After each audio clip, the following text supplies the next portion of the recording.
एमपीएससीवर जीवापाड प्रेम करणाऱ्या सर्व स्पर्धकांना माझा नमस्कार।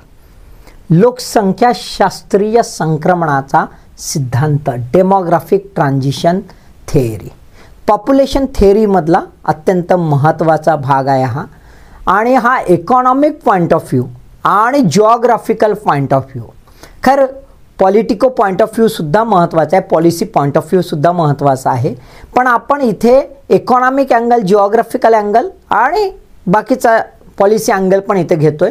पण हा बेसिक फंडामेंटल जो आहे तो सिद्धांत समजून घेणं आवश्यक आहे। एकदा हा कॉन्सेप्ट पक्का झाला की मग याचं अप्लिकेशन जे आहे ते अप्लिकेशन आपण economic point of view, geographical point of view आपण सहज रीतीने करू शकतो। तर मग आज आपण बघणार आहोत डेमोग्राफिक ट्रान्झिशन थिअरी। पण नेहमीप्रमाणे तुम्हाला काय सांगायचं, आपण दोन प्रश्न डोक्यात ठेवतो म्हणजे ठेवतोच। तर पहिला प्रश्न ठेवा मग डोक्यात घ्या। पहिला प्रश्न आहे, लोकसंख्या संक्रमणाच्या कोणत्या टप्प्यावर लोकसंख्या विस्फोट स्थिती आढळून येते? At which stage of a demographic transition the population explosion condition found out? प्रथम, फर्स्ट, द्वितीय, सेकंड, तृतीय, थर्ड, चतुर्थ, फोर्थ। आणि एकदम सोपा प्रश्न आहे, पण लई गुगल्या पडते भाऊ। दरवेळेस असंच होते, सोप्यामध्येच दंडी उडते आहे ना। सिंपल बॉलिंग केली अशी का त्याला काय होते माहीत नाही, बॅट्समनले असा आहे ना कावरा बावरा होते ना, दंडी गोल। तर म्हणून असा सोप्यामध्ये जायचं नाही, कॉन्सेप्ट क्लिअर ठेवायचे। दुसरा, चला, घटता जन्मदर कमी मृत्यूदर, शब्द लक्षात द्या, घटता जन्मदर कमी मृत्यूदर ही स्थिती लोकसंख्या संक्रमणाच्या कोणत्या टप्प्यावर असते? थोडासा difficult. At which stage of a demographic transition the declining birth rate and low death rate condition identified. आणि इकडे पण डिफिकल्टी लेवल मी वाढवून दिली, कुठली? उच्च स्थिर किंवा अचल टप्पा, हाय स्टेशनरी स्टेज, आरंभीचा विस्तारित टप्पा, अर्ली एक्सपांडिंग स्टेज, विलंबित विस्तारित टप्पा, लेट एक्सपांडिंग स्टेज, आणि निम्न स्तर टप्पा, लो स्टेशनरी स्टेज। पहिल्या याच्यात फर्स्ट, सेकंड, थर्ड असं सहज बोललो, ते बऱ्यापैकी माहीत आहे, पण कधी कधी टेक्निकल टर्मिनॉलॉजीज आपल्याला GS मध्ये विचारतात। आता ही टर्मिनॉलॉजी कोणाची ते आपण समजून घेऊया। आणि 1 2 3 4 आणि आहेत किती? 5 आहेत का रे बाबा? ते टप्पे पण आता आपण समजून घेऊया। चलायचं मग? चला तर पूर्णपणे समजून घ्या आणि मग 2 प्रश्न सोडवून पहा। एकदा प्रश्न जमले का मग विचारू नका, आणि मग व्हिडिओ पाहता पाहता पण प्रश्न बनवा। जेवढे प्रश्न बनवाल तेवढे उत्तर तुमच्यापाशी, जेवढे उत्तर तेवढी परीक्षा छान, परीक्षा छान तर नोकरी छान, आणि नोकरी छान तर मग तुम्हाला माहीत आहे, जाऊ द्या। चला पुढचं मी काही बोलत नाही, आपण समजून घेऊया डेमोग्राफिक ट्रान्झिशन थिअरी। काय आहे डेमोग्राफिक ट्रान्झिशन? तर लोकसंख्या चक्र आहे। काय आहे? It's a population cycle. Population cycle कशी सुरुवात होते? तर सुरुवात अशी होते की खूप जास्त पोट्टे, पिलावडच पिलावड, आणि खूप जास्त मयता, मरतातच मरतात, पैदा होतात ना मरतात, पैदा होतात ना मरतात। या कंडिशनपासून तर पैदाशी नसल्यासारखीच आणि मरणही नसल्यासारखंच है ना, ही सायकल आहे। म्हणजेच मृत्यूदरात कमी, decline in the death rate, आणि शेवट decreasing the birth rate, he cycle आहे। मरण जे आहे, जसं जसं मानवीय जीवनाचा विकास होतो, मानवीय समाजाचा विकास होतो, तसं तसं मृत्यूचं प्रमाण कमी होतं। परंतु जन्माचं प्रमाण जे आहे ते आपल्या हातात असतं, आणि ते मग आपली अक्कल आली तर तुम्ही म्हणा अक्कल नाही, कधी कधी मजबुरी आली तर पिलावड आपोआप कमी करतो। तर मजबुरी आणि सवलियत म्हणजे फॅसिलिटी याचं कॉम्बिनेशन म्हणजे पॉप्युलेशन सायकल। सुरुवात कशातून होते? टेक्निकली लक्षात घ्या, डिक्लाइन द डेथ रेट, मृत्यूदरात कमी, आणि शेवट कशात होतो? डिक्रीजिंग बर्थ रेट, कमी जन्मदर। प्रश्न असे सोपे सोपे येतात की पॉप्युलेशन सायकलमध्ये खालीलपैकी काय चक्र असणार? सुरुवात मृत्यूदरात कमी आणि शेवट जन्मदरात कमी. आलं की नाही लक्षात? ठीक आहे. आता हे ॲनालिसिस काय करतं? ही जी पॉप्युलेशन सायकल आहे किंवा डेमोग्राफिक ट्रान्झिशन थेअरी काय ॲनालिसिस करतं? तर सिम्पलच आहे की आपला जन्मदर आणि मृत्यूदर जो आहे, जन्म आणि मृत्यूदर याच्यात जी फरक असतो, जो गॅप असतो, त्या गॅपमुळे पॉप्युलेशनमध्ये व्हेरिएशन येतं. पॉप्युलेशन ग्रोथ त्याच्यामध्ये व्हेरिएशन येतं, त्याच्यामध्ये बदलाव येतो. कधी खूप जास्त पॉप्युलेशन, एकदम पिलावळच पिलावळ, इकडे तिकडे पोट्टेच पोट्टे, सेंबडे सुंबडे, आणि विचारूच नका, सांभाळता येत नाही, मायले सांभाळता येत नाही, कुठं बापू एकाले ओढते दुसऱ्याला ओढते, है ना, असं. आणि याच्यात जर बॅलन्स झालं है ना, तर हम दो हमारा एक ना, आजकाल हम दो हमारा एक भी नहीं, आणि कधी कधी तर हम दो भी नाही, आजकाल लिव्ह इन रिलेशनशिप नाही का, असो. तर ती काय झालं आहे, हे कशाचं आहे? It's nothing but the parallel with the growth and development, है ना. आर्थिक सामाजिक जो विकास झालेला आहे आणि तंत्रज्ञानाचा जो विकास झालेला आहे, त्या कॉन्टेक्स्टमध्येच आपल्याला यातील बदल दिसतात आणि यातील बदलांमुळे पॉप्युलेशन ग्रोथवरही बदल होताना दिसतो. याचाच अभ्यास आपल्याला ह्या डेमोग्राफिक ट्रान्झिशन थेअरीच्या माध्यमातून करायचा आहे. ओके, ठीक आहे, राईट. आता आपण थोडंसं फॅक्च्युअल, कारण प्रश्न विचारतात. आता जे सांगितलं ते विचारत नाही असं नाही, ते विचारतात, है ना. लोकसंख्या संक्रमण, डेमोग्राफिक ट्रान्झिशन हा जो शब्द आहे, या शब्दाची उत्पत्ती वॅरन एस थॉम्सन यांनी 1929 मध्ये पहिल्यांदा केली. वॅरन एस थॉम्सन. त्यानंतर त्याचा वापर जो आहे लिटरेचरमध्ये तो आहे फ्रँक डब्ल्यू नोटेस्टिन जो आहे त्याने 1945 मध्ये केला. परीक्षेच्या दृष्टिकोनातून एवढंच, कुठं केला, काय केला, अमुक केला, काऊनच केला, सेंबड्या सुंबडा काय घेणं देणं नाही, बरोबर आहे, परीक्षेच्या दृष्टिकोनातून. ठीक आहे, एवढं लक्षात ठेवा. उगाच फापट पसारा तर मग त्याच्या इतिहासात जावं लागेल, पैदा केव्हा झाला तेव्हापासून. हां, आता आपण याला समजून घेऊ. Demographic transition is equal to the socio economic transformation. जो काही संक्रमण होतं, संक्रमण म्हणजे एका स्थित्यांतर, म्हणजे स्थित्यांतर होणे, एका टप्प्यातून दुसऱ्या टप्प्यात जाणे. म्हणजे फारच कमी पॉप्युलेशन आहे रे बाबा ना, खूपच जास्त झालं रे बाबा, मग खूपच जास्त आहे पण थांबला आहे रे बाबा, थांबला आहे ना, मग कमी होतं रे बाबा, कमी होत आहे, आता तर गॅरंटी नाही रे बाबा इथं माणसं राहतील का, असं जे काही होतं त्याला आपण काय म्हणतो? Demographic transition. डेमोग्राफिक ट्रान्झिशन हा जो पॉइंट आहे हा तेव्हाच होतो जिथे खऱ्या अर्थाने लोकसंख्येची वृद्धी व्हायला लागते नैसर्गिक तत्वावर. कैसा? नैसर्गिक तत्वावर. नैसर्गिक लोकसंख्या वाढ, हे लक्षात घ्या. नैसर्गिक लोकसंख्या वृद्धी है ना, नॅचरल जे आहे ते ज्या क्षणाला, आता नॅचरल म्हणजे कसं, आता उदाहरणार्थ एक घ्या की एक आदिम जमाती आहे आणि तिथे पोट्टे पैदा होते, 10 पोट्टे पैदा होते आणि 9 पोट्टे मरते, काय करावं ना काय समजे नाही. अशी परिस्थिती जिथे आहे त्याला डेमोग्राफिक ट्रान्झिशन म्हणत नाही. ती कशी आहे? स्टॅग्नंट पोझिशन आहे ना. पिलावळ पैदा याच्यासाठी होते कारण की पोट्टे किती मरतील याची गॅरंटी नाही. पण जेव्हा पोट्ट्यांची गॅरंटी आहे की बा जे पैदा होतील ते जगतील, तरी पिलावळ जास्त पैदा करतो, तेव्हा वृद्धी होणं सुरू होते. That is the point of a transition. तो खरा संक्रमणाचा.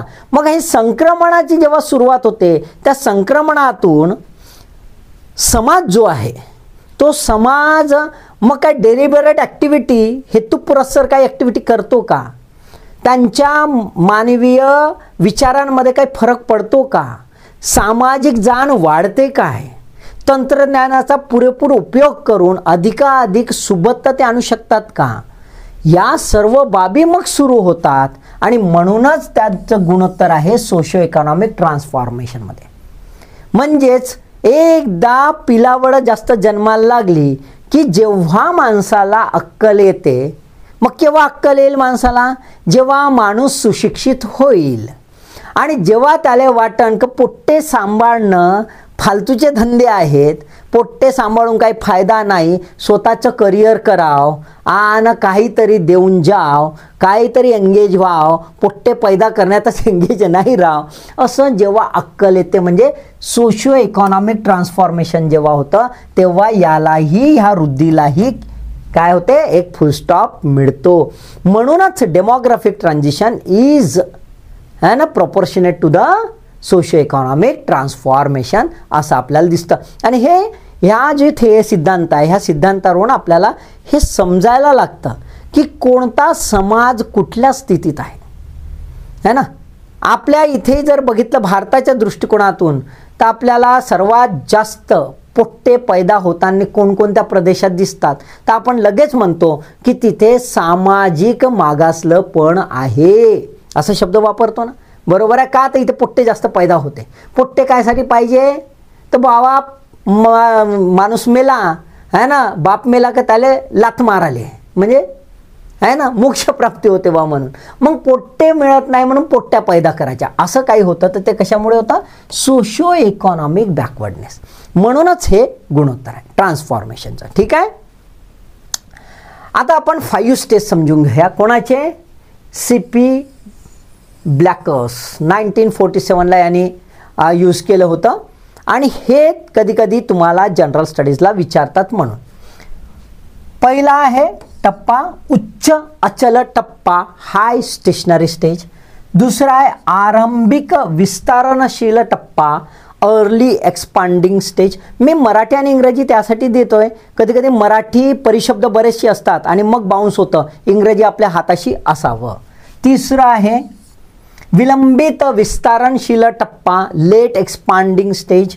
आणि चौथा आहे निम्न अचल टप्पा, लो स्टेशनरी स्टेज. आणि पाचवा आहे अवनती टप्पा, डिक्लाइनिंग स्टेज. म्हणजे किती टप्पे आहेत डेमोग्राफिक ट्रान्झिशन थेअरीचे? 5 टप्पे. पहिला टप्पा जो आहे हाय स्टेशनरी स्टेज आहे ना, उच्च अचल, याच्यामध्ये हाय बर्थ रेट आणि हाय डेथ रेट, जन्मदर आणि मृत्यूदर दोन्ही कसा आहे, उच्च आहे, अधिक आहे, बरोबर आहे. दुसरा आरंभिक विस्तारणशील जर बघितला आपण तर याच्यामध्ये फॉलिंग बर्थ रेट, शब्द लक्षात घ्या, फॉलिंग बर्थ रेट, जन्मदर घटता आहे. रॅपिडली डिक्लाइनिंग डेथ रेट, पण डेथ रेट म्हणजे मृत्यूदर कसा आहे, जलद गतीने घटणारा आहे. शब्द लक्षात घ्या, घटणारा आणि जलद गतीने घटणारा. आणि बिलकुल अशीच टर्मिनॉलॉजी तुम्हाला GSला येते आणि मग बाउन्स होतो. तिसऱ्याला विलंबित विस्तारणशील टप्पा, लेट एक्सपांडिंग स्टेजला काय आहे, डिक्लाइनिंग बर्थ रेट है ना, घटता जन्मदर, आणि लो डेथ रेट, कमी मृत्यूदर, असा हा शब्द आहे, कमी मृत्यूदर. इथे घटून गेला पूर्ण ना, आता कमी राहिला. त्यानंतर चौथा आहे निम्न अचल टप्पा, लो स्टेशनरी स्टेजमध्ये लो बर्थ रेट आणि लो डेथ रेट दोन्ही कमी आहे ना, बर्थ रेट आणि डेथ रेट दोन्ही कमी आहे. इथे पहिल्या टप्प्यावर दोन्ही अधिक आहे, उच्च आहे, इथे सर्वात कमी आपल्याला दिसून येईल. पाचव्याला डिक्लाइनिंग स्टेजला लो बर्थ रेट आणि डेथ रेट म्हणजे असाच आहे. पण काय फरक आहे, इथे असं दिसते death are more than the birth, death are more than म्हणजे दोन्ही जरी कमी असेल तरी डेथ रेट बर्थ रेटपेक्षा फारच जास्त म्हणजे फार नाही पण तरी जास्त आहे. म्हणजेच एक टप्प्यानंतर इथं पोट्टे कमी पैदा होत आहे आणि माणसं जास्त मरत आहेत. त्याच्यामुळे से एक्झाम्पल, जर 10 लोक असतील आणि 10 पैकी 9 मरत आहेत आणि पुढचा एकच पैदा होत आहे, तर एक वेळ काय होईल, हे संपून जातील. ही स्टेज मग काय आहे, आपण याला शब्द वापरू, रॅशियल एक्सटिंक्शन स्टेज आहे ना. तिथला समाज हा विनाशाच्या स्थितीवर येऊ शकतो, अशी स्थिती राहू शकते. क्लिअर? ठीक आहे. आता आपण एक एक टप्पा समजून घेऊया डिटेलमध्ये, जेणेकरून तुम्हाला प्रिलिम पॉईंट ऑफ व्ह्यू जर कुठलाही खोचट प्रश्न विचारला तरी आलाच पाहिजे आणि मेन्स पॉईंट ऑफ व्ह्यू तुम्हाला ॲनालिसिस करता आला पाहिजे. जिओग्राफीच्या पोट्ट्यांसाठी तर अधिकच महत्त्वाचा, जे यांचा ऑप्शनल राहील त्यांच्यासाठी फायदेशीर आहे पूर्ण डिटेलमध्ये.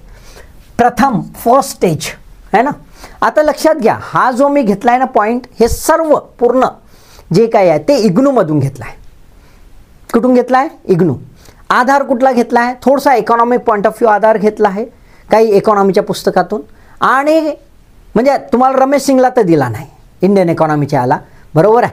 मग कुठे तर मी याच्यामध्ये पाहिलेला आपला पॉप्युलेशन जिओग्राफी जो आहे माजिद हुसेनचा, त्याच्यातून थोडंसं घेतलं आहे, असं मिक्स करून घेतलेलं आहे. गेटिंग द पॉईंट, ठीक आहे. तर प्रथम टप्पा जन्मदर लक्षात घ्या किती? 35 1000ला. मृत्यूदर 35 1000. जेवढे पैदा झाले तेवढे मेले, म्हणून याला शब्द काय वापरतो? स्टेशनरी. काय आहे शब्द? स्टेशनरी है ना, अचल आहे पण जबरदस्त उंचावलेला आहे. खूप पोट्टे पैदा होते आणि खूप मरते, बरोबर आहे, राईट. आता हे जे जन्मदर आहे हा आणि हा मृत्यूदर आहे, हा याची कारणं खूप महत्त्वाचे आहे. बघा, मृत्यूदराची पहिल्यांदा कारणं समजून घेऊ, मग जन्मदर समजेल. मृत्यूदराची काम निम्न स्तर जीवनमान, poor standard of living. Poor standard of living है ना, आपल्याला दिसतं पुअर स्टँडर्ड ऑफ लिव्हिंग म्हणजे गरिबी आहे, जबरदस्त गरिबी आहे, खाले भेटत नाही पोट्ट्यांले, अशी वाईट परिस्थिती आहे ना. इकॉनॉमी पर कॅपिटा इन्कम फारच कमी आहे, एकदम GDP एकदमच वीक आहे त्या देशाचा, असं आपण पकडून घेऊया. उदरनिर्वाह स्थितीमधील अर्थव्यवस्था आहे. अर्थव्यवस्था कशी आहे? Subsistence type of the economy, म्हणजे खाले 2 वेळचं खाले भेटलं खूप झालं, नाही तर तेही नाही भेटत. दुष्काळाच्या वेळात तर विचार नको. डॉफ कंडिशन कंटिन्युअस दिसेल, इनइक्वॅलिटी खतरनाक दिसेल. त्याच्यानंतर फूड शॉर्टेज हा मेन प्रॉब्लेम तिथे असतो, कारण की अन्नच तेवढं तयार होत नाही जेवढी पिलावळ असतात, आणि म्हणून मग काय होते? पोट्टे मरते, म्हणून मृत्यूदर हा जास्त आहे. आता मृत्यूदर जास्त आहे म्हणून भीती, फिअर डोक्यामध्ये, बा मला 10 पोट्टे मेले तर मी कसं करीन, 12 तरी पैदा झाले पाहिजे, ते सरळ कौरव. म्हणून आपल्याला दिसते जन्मदर. जन्मदर कशामुळे आहे? का कारण आहे? Because there is a high death rate. लक्षात घ्या, because there is a high death rate है ना. या कारणामुळं नाही आहे की पिलावळ जास्त आवडतात, त्यांना गॅरंटीच नाही आहे की पोट्टे जगतीन का मरतीन, आणि म्हणून to compensate the high mortality there is a high birth rate. लक्षात आलं का? ठीक आहे, राईट. आता जर बघितलं आपण यांच्यामध्ये अनालिसिस केलं तर आपल्याला दिसते जन्मदराच्या कॉन्टेक्स्टमध्ये जर बघा तर आपल्याला दिसते, आणि मृत्यूदराच्या याच्यात तर लो काय काय आहे आणि हाय काय काय आहे. या देशामध्ये, ज्या देशामध्ये परिस्थिती आहे त्या देशामध्ये लोकसंख्या घनता फार कमी आहे, कारण जेवढे जन्मते तेवढे मरते, जेवढे जन्मते तेवढे मरते. मग असं जर असेल तर डेन्सिटी फार कमी आहे, पॉप्युलेशन कमी राहील. पॉप्युलेशन कसं राहील? थ्रेट कंडिशन म्हणजे भीतीदायक वातावरणात जगेल. केव्हा गायब होईल काही गॅरंटी नाही. आयुर्मान लाईफ एक्सपेक्टन्सी ही कमी राहील, फार कमी काळ, कारण डेथ रेट जास्त आहे. याचा अर्थ जन्मलेला पोट्ट जे आहे खूप झालं तर 20, 30, 40 वर्ष जगते, त्याच्यावर जगतच नाही. त्यानंतर टेक्नॉलॉजी एकदमच वीक आहे, टेक्नॉलॉजी वीक आहे त्यामुळे हेल्थ फॅसिलिटी नाही, म्हणून तर मरते ना, बरोबर आहे. त्यानंतर उत्पादकता, प्रोडक्टिव्हिटी कमी आहे, म्हणून तर ढोसाले मिळे नाही, बरोबर आहे. ढोसाले मिळालं असतं जगले असते, आरोग्य चांगलं असतं तर जगले असते, बरोबर आहे. अधिक काय आहे? अधिक कुटुंबाचा आकार खूप मोठा आहे, एकाले 10, 15, 20 पिलावळं, कौरव आपल्याला माहीत आहे, आपल्या याच्यातच उदाहरण आहे. दुसरं गरिबी, एन मास पॉवर्टी, जिकडे पाहिजे तिकडे फाटले कपडे है ना ढुंगणावरच्या, लक्षात येईल तुम्हाला. निरक्षरता, इलिटरसी, आणि म्हणूनच कारण आहे डेथ रेट, कारण त्यांना समजतच नाही बालसंगोपन कसं करावं, काय करावं, काहीच समजत नाही. इलिटरसी आणि rural life, these are the characteristics आहेत फर्स्ट स्टेजला, जिथे स्टेशनरी पॉप्युलेशन आहे. याला प्री मॉडर्न किंवा प्री इंडस्ट्रियल स्टेजसुद्धा आपण म्हणतो. इन जनरल सर्वच देश मागच्या 300-400 वर्षाचा जर आढावा घेतला तर 300 वर्षापूर्वी, किमान 200 ते 300 वर्षापूर्वी जगातील सर्वच देश ह्या स्थितीमध्ये होते है ना. परंतु आता आहेत का? तर यस, काही सबसहारन कंट्रीज जे आहेत है ना, त्या अजूनही त्या कंडिशनला आहे, जस्ट लाईक सिरियालिओन आणि सोमालिया वगैरे कंडिशन आपल्याला दिसते. इथे लोकसंख्या मनोरा जो आहे, पॉप्युलेशन पिरॅमिड कसा आहे बघा, पॉप्युलेशन पिरॅमिड कसा आहे लक्षात येतं. इथे असं निमुळतं झालंय. हे काय शो करतं? हे लाईफ एक्सपेक्टन्सी जी आहे ती कमी आहे असं शो करतं. पण हे काय शो करतं खाली? Extended base. काय आहे एक्सटेंडेड बेस? एक्सटेंडेड बेस म्हणजे मोर बर्थ रेट. बर्थ रेट हे खूप जास्त आहे हे याच्यावरून दिसून येतं. क्लिअर? राईट.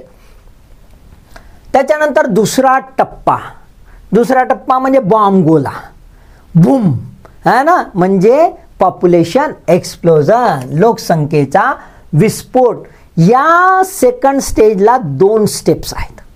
या सेकंड स्टेजला 2 स्टेप, अर्ली स्टेज आणि लेट स्टेज. अर्ली स्टेज आणि लेट स्टेज, आणि त्याच्यातच तो झालाय पॉप्युलेशन एक्सप्लोजन. कसा आहे दुसरा टप्पा समजून घेऊ. प्रजनन दर किंवा बर्थ रेट आणि डेथ रेट, मॉर्टॅलिटी रेट किती आहे? 30. Birth rate 30. तिथं किती होता पहिल्याच्यात? किती होता?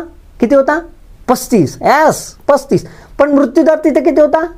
35. 35. इथं मृत्यूदर 15. रपकन कमी झाला.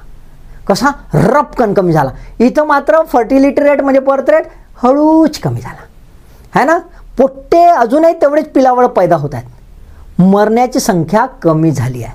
मग 10 पोट्टे पैदा झाले तर तिथं 9 पोट्टे किंवा 10 पोट्टेच्या 10 पोट्टे मरत होते. आता इथं आपल्याला दिसते 10 पोट्टे पैदा झाले, है ना, पण 5च पोट्टे मेले. 5 पोट्टे 5 पांडव उरले. इथे का प्रजनन दर जास्त आहे आणि मृत्यूदर का जास्त आहे हे समजून घेणं आवश्यक आहे. जसा जसा समाजाचा सामाजिक आर्थिक विकास झाला तसं तसं बाकीचं सगळी सुबत्ता वगैरे सुरू होतं. मग इम्प्रूव्हमेंट झाल्यात. आरोग्यामध्ये इम्प्रूव्हमेंट झाली, टेक्नॉलॉजिकल डेव्हलपमेंट झालं, लोकांना समज आली, पर कॅपिटा इन्कम वाढला, पॉवर्टी हळूहळू कमी झाली. त्यामुळे आरोग्य याच्याकडे खोकला, सर्दी, ताप आला, है ना, मलेरिया झाला, ह्या सगळ्या गोष्टी आता कमी. नॉर्मली माणसं तापानं मरत होते. आता तापानं मरणं, टीबीनं मरत होते. आता टीबीनं नाही. आरोग्य सेवा छान. स्वच्छता. पहिले तर असे बाबा आम्ही नाही का लहानपणी आम्हाला आठवत होतं, आम्ही असे पकडू माश्या हातात अशा सापळे. आता दिसतात का बाबा? आता आपल्याला बरोबर आहे ना, चकाचक. पहिले मच्छर बी असे गोंग गोंग गोंग गोंग अशा हातात आहे आणि मूठभर, है ना. आता नाही, है ना. आम्ही लहानपणी एन्जॉय केला. तर स्वच्छता जे आहे, सॅनिटेशन, ते खूप वाढलं. अन्न पुरवठा, फूड सप्लाय फारच छान झाला. एकदम मस्त खायला भेटते. आता तर बर्गर खाऊन मोठले होतात तर मरतात लमचे, आहे ना. मृत्यूदर वेगळ्या प्रकारे होत आहे. असो तर काय दिसतं दुसऱ्या टप्प्यावर आपल्याला? आरोग्य, स्वच्छता, हेल्थ, सॅनिटेशन आणि फूड सप्लाय याच्यामध्ये इम्प्रूव्हमेंट झालं. त्याच्यामुळेच आपल्याला काय दिसते? मॉर्टॅलिटी रेट कमी झालेला दिसतो. पण इकडे मात्र गाडी घसरली आहे. अजूनही सामाजिक आर्थिक मागासले पण राहिलेलंच आहे. Particularly social backwardness. सोच जो है भाई उतना लोचा है ना, सोच है ना, सोच से ही सब हो जाता है. आपने गलत सोच लिया, सही सोच लिया, बरोबर आहे ना, राईट. तर सोच इथे काही बदलली नाही. सामाजिक मागासला पण सोशो इकॉनॉमिक बॅकवर्डनेस राहिलं. आणि दुसरं असं आहे की गर्भनिरोधक संसाधनाचा अपुरा वापर, limited use of the contraceptive. हे कॉन्ट्रासेप्टिव्ह यूज का नाही? कारण की मानसिकता तशी, मानसिकतेचाच प्रॉब्लेम आहे तो. आणि त्याची युटिलिटी कशी करावी, काय सोशल स्टिग्मा भयानक, तो बी मोठा प्रॉब्लेम. म्हणजे खऱ्या अर्थाने मागासलेपणामुळेच आपल्याला काय दिसते? हाय बर्थ रेट दिसते. अदरवाईज डेथ रेट मात्र म्हणजे जमला जुगाड, काहीच प्रॉब्लेम आपल्याला दिसत नाही. याचे 2 टप्पे मी सांगितले. पहिला टप्पा अर्ली स्टेज आणि दुसरा लेट स्टेज. प्रारंभिक टप्पा आणि विलंबित टप्पा लक्षात घ्या, खूप महत्त्वाचं आहे. प्रारंभिक टप्प्यामध्ये जन्मदर म्हणजे बर्थ रेट किंवा फर्टिलिटी रेट हा हाय. पण लेट स्टेजला तो काय झाला? हळूवार घट्टा झाला, स्लोली डिक्लाइनिंग. आणि मृत्यूदर मात्र घटलेला आहे. आणि दुसऱ्या टप्प्यावर जलद गतीनं घटलेला आहे. आणि म्हणूनच आपल्याला काय दिसते? Population expansion, over population expansion झालेलं दिसतं. कारण की मृत्यूदर घटणं जे सुरू झालं होतं ते रपकनच घटलं, पण जन्मदर जो आहे तो हायच होता आणि नंतर हळूवार कमी व्हायला लागला.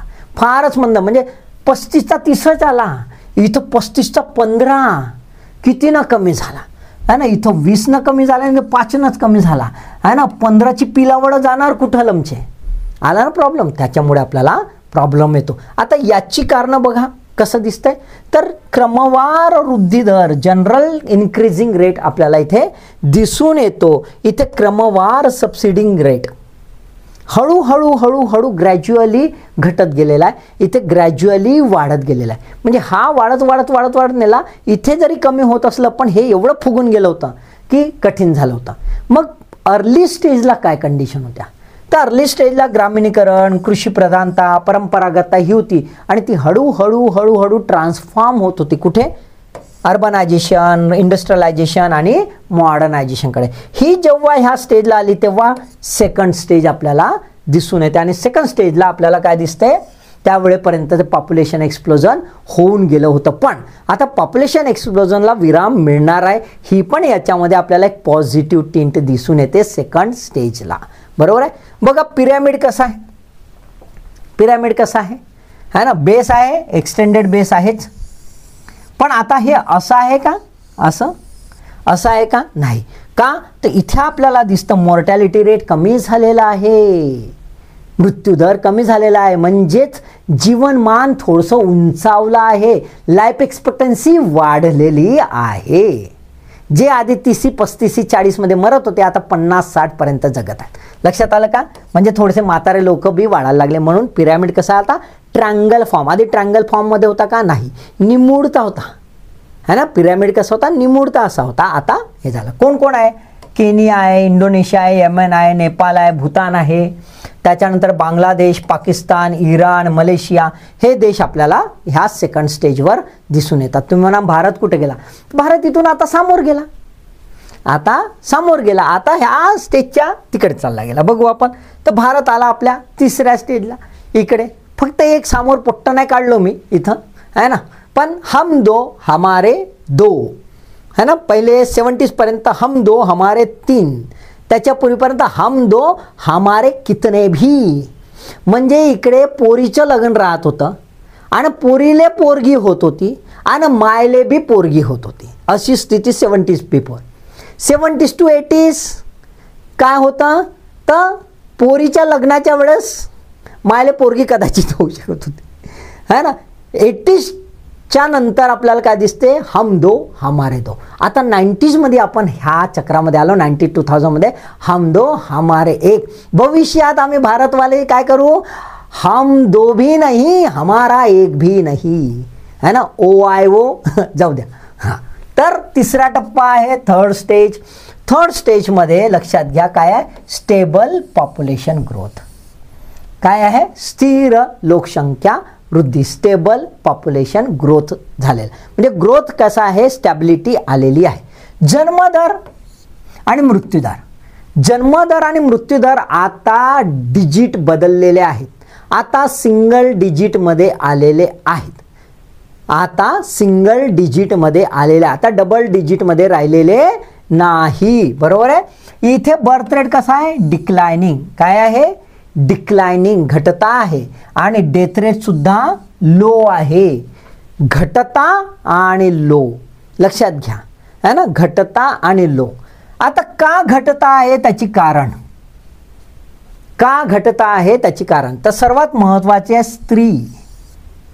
तुम्ही बघा कोणताही, म्हणजे एवढ्या महान महान लोकांनी खूप सुंदर वक्तव्य लिहून ठेवलेले आहेत, खूप सुंदर सुविचार लिहून ठेवले आहेत की एखाद्या देशाची किंवा समाजाची सामाजिक आर्थिक स्थिती जर ओळखायची असेल किंवा ते कोणत्या सिव्हिलायझेशनल लेवलला आहे ओळखायचं असेल तर त्या समाजाच्या स्त्रीची स्थिती समजून घ्यावी.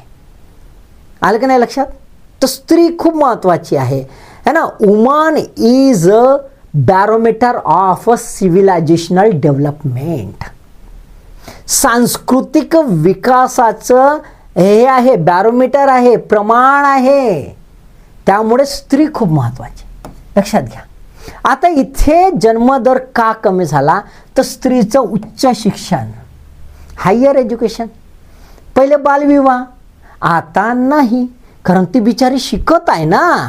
मग आता शिकत असल्यामुळे बाप म्हणतो मुलगी हुशार आहेत, खरं पोट्ट्याच हुशार राहते, पोट्टे लमचे का करतात माय. अच्छा, हायर एज्युकेशन, दुसरं आहे अर्थकारणात सहभाग, इकॉनॉमिक ॲक्टिव्हिटीजमध्ये तिचं पार्टिसिपेशन. ती म्हणते मला करिअर बनवू द्या, लगन मग पाहिजे. आता दोस्त आहेच नाही का, लगन मग पाहिजे. आता फालतूच्या धंद्यात पडत नाही पोट्ट्या, करिअर ओरिएंटेड झाल्या राहते. मग करिअर ओरिएंटेड झाल्या राहते तर लगन होते उशिरा, है ना. पहिले लगन तर होय बालपणात, नंतर हळूहळू हळूहळू मग जाऊ द्या बा, शिकते तर 10वी मग 12वी, आता ती ग्रॅज्युएशन पोस्ट ग्रॅज्युएशन PG करतो म्हणते, मग ती शिकत आहे ना कंटिन्युअस. मग कदाचित लग्न आता जर 30मध्ये होत असेल तर मग ते म्हणते बावा 30मध्ये एकच पोट्ट संपलं काम, म्हणून कमी प्रजनन कालावधी मिळतो, है ना. Woman have some fertility period limitations आहेत, है ना. फर्टिलायझेशन म्हणजे स्टार्टिंग होते आणि त्याच्यानंतर मिनोपॉजपर्यंत आपल्याला दिसते एक कालावधी ठरलेला आहे. आता तिचा जेवढा उशीर होईल तिथला प्रजनन कालावधी आपोआप आता प्रजनन कालावधी नॅचरल लेवलचा महत्त्वाचा नाही आहे किंवा प्रजनन महत्त्वाचं आहे का नाही. म्हणजे मिनोपॉजपर्यंत पोट्टे पाहिजे, हां त्याचं संगोपन पण करायचं आहे ना. आता ती करिअर ओरिएंटेड आहे, ती म्हणते 2-4 पोट्टे जर मी ठीक आहे आता 30मध्ये केलो तर 50पर्यंत 2-4 पैदा करीन, पण मी सांभाळीन कशी माझं करिअर. व्हेरी इम्पॉर्टंट, खूप महत्त्वाचं आहे. आणि त्या कॉन्टेक्स्टमध्ये लक्षात घ्या शॉर्टन फर्टिलिटी पिरियड आहे आणि म्हणून कुटुंब कसं आहे लहान आहे.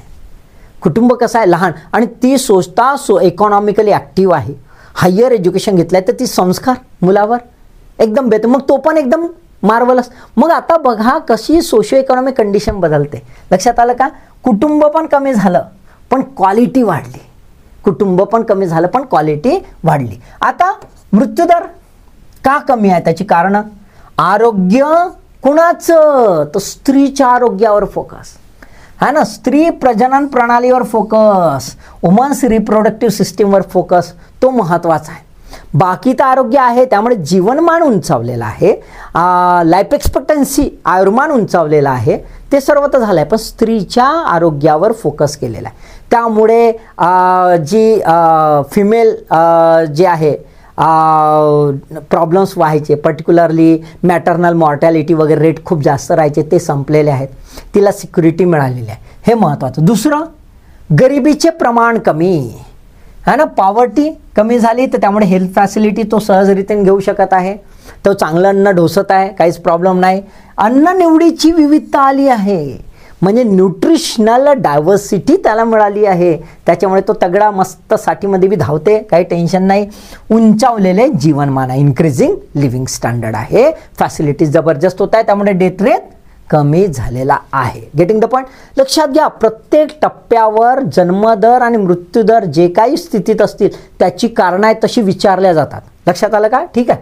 तर हे जे आहे स्टेबल पॉप्युलेशन आहे आणि हे स्टेबल पॉप्युलेशन जे आहे इट इज अ फाउंडेशन, हा पाया आहे आर्थिक मजबूतीकरणाचा, है ना. It's opportunity to create the strong economic base. आणि इकॉनॉमिक बेस जर चांगला झाला, पर कॅपिटा इन्कम जर वाढलं, लिव्हिंग स्टँडर्ड वाढेल, लिव्हिंग स्टँडर्ड वाढला, हायर एज्युकेशन वाढेल, हायर एज्युकेशन घेतलं तर टेक्नॉलॉजिकल नो हाऊ हाय लेवलवर जाईल आणि वेगळ्या टप्प्यावर समाज जाईल. बरोबर आहे. आता याच्यामध्ये कोण आहे तर आमच्या Bharat, Jamaica, Botswana, Mexico, France, Spain, south Africa, UAE, Germany, Turkey, UK आणि इटली आपल्याला दिसतील. आता याच्यामध्ये बघा कसं आहे, स्टेशनरी आहे, थांबलेला आहे. हा बघा हा असा त्रिकोण होता ना, असा त्रिकोण हा राहिला का नाही. हा व्हॉट इट शोज, हे काय होतं आधी एक्सटेंडेड बेस होता, म्हणजे बर्थ रेट जास्त होता. आता एक्सटेंडेड आहे का, क्रंचिंग बेस आहे. बेस कसा आहे, क्रंच आहे, दाबलेला आहे. इथे मात्र लिव्हिंग स्टँडर्ड छान असल्यामुळे आपल्याला दिसतंय मॉर्टॅलिटी कमी आहे, है ना, लाईफ एक्सपेक्टन्सी वाढली आहे, म्हणून आपल्याला असा प्रकारचा दिसतो. म्हणजे वर त्रिकोण आहे आणि खाली मात्र आपल्याला आयात दिसून येतो. Getting the point. म्हणजे it shows the low birth rate आपल्याला दिसून येतो. ठीक आहे. त्याच्यानंतर चौथा टप्पा बघूया. मस्त है ना, 70s में भी ऐसे हंसते हंसते दोनों बढ़िया साइकिल चला रहे है ना, माउंटेनरिंग कर रहे, एकदम से झक्कास. चौथा स्टेज है ना, भारत आता पोचायचा आहे. खैर भारत पोचन का माहीत नाही, इंडिया आता पुन्हा इंडिया वर्सेस भारत त्या भानगडीत नाही पडत, पण देर is a difference between India आणि भारत. काही राज्य जी आहेत त्याच्यामध्ये चौथा टप्पा आहे भारतामध्ये, पण काही राज्य आहेत जिथे दुसऱ्याच टप्प्यावर आहे. हे पण लक्षात घ्या. भारतामध्ये जगातली सर्व, India is a microcosm of the world, cosmopolitan आहे इंडिया. एका बाजूला दिसन सेकंड स्टेजवर आहो, काही ठिकाणी फर्स्ट स्टेजवरही दिसू, सेकंड स्टेजवर आहो, थर्ड स्टेजवर आहो, चौथ्या स्टेजवर आहो, पाचव्या स्टेजवर आहो. तर चौथा स्टेज समजून घ्या. जन्मदर आणि मृत्यूदर कसा लिहिलेला आहे? जवळपास सारखा. पहिल्या याच्यात ते पाहिलं जवळपास सारखा म्हणजे 35-35.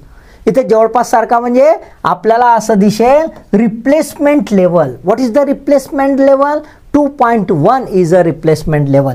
बर्थ रेट जर 2.1 असेल त्याला रिप्लेसमेंट लेवल, पुनर्स्थापन पातळी म्हणतो. म्हणजे पहिली पिढी दुसऱ्या पिढीला टिकवणार, फक्त इथपर्यंत पिलावड पैदा होणार नाही, टिकवणार. रिप्लेसमेंट.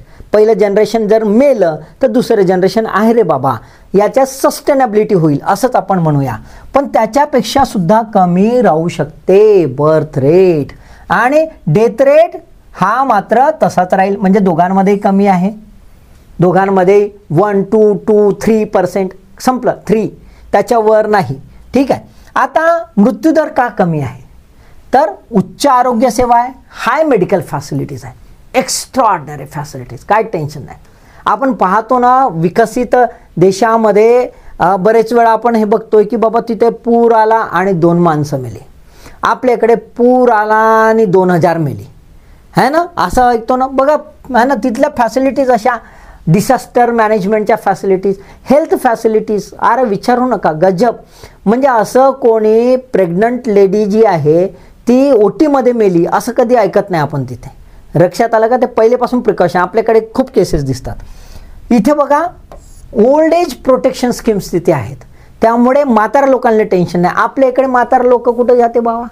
हां, आता तर कुंभमेळ्यामध्ये खूपच गाजलं, एवढे व्हिडिओ व्हायरल झाले हां, का ते म्हातारे फोन करते तर ते पुण्य कमवायला गेले. केवढं जोकिंग आहे ना.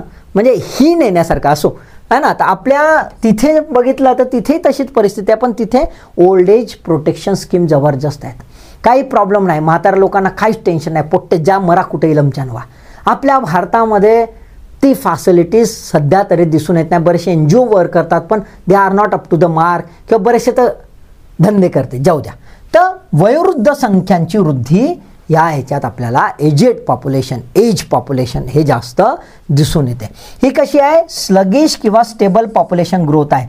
मंद किंवा स्थिर लोकसंख्या वृद्धी आपल्याला इथे दिसून येते. कोण कोण आहे? तर मोस्ट युरोपियन कंट्रीज आहे, चायना आहे, सिंगापूर आहे, अर्जेंटिना आहे, कॅनडा आहे, ऑस्ट्रेलिया आहे, ब्राझील आहे, असं आपल्याला दिसेल. चौथी स्टेज ही वंडरफुल स्टेज मानल्या जाते. It is a stage of sustainability. Sustainability in all perspective, सगळ्याच बाजूने. सामाजिक स्तरावर सामाजिक उच्चस्थान, हाय लेवल, म्हणजे एज्युकेशनमध्ये टॉप आपण, technological know how top, facilities ज्या आहेत त्या जबरदस्त. लोक असे फॅसिलिटी मिळाल्या नाही किंवा आरोग्यसेवा मिळाली नाही म्हणून मेलं असं बिलकुलच होणार नाही. टॉपमोस्ट फॅसिलिटीज है ना. आणि त्याच्यामुळे बाकीच्या सर्व सोशिओ इकॉनॉमिक, टेक्नॉलॉजिकल, इकॉलॉजिकल पण, त्यामुळे तिथे तुम्हाला प्रदूषण कमी झालं दिसेल. सगळं हे जे आहे हे चौथ्या टप्प्यावर.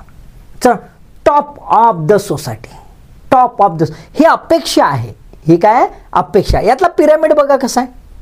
यातला पिरामिड बघा असा घुमट झालेला आहे.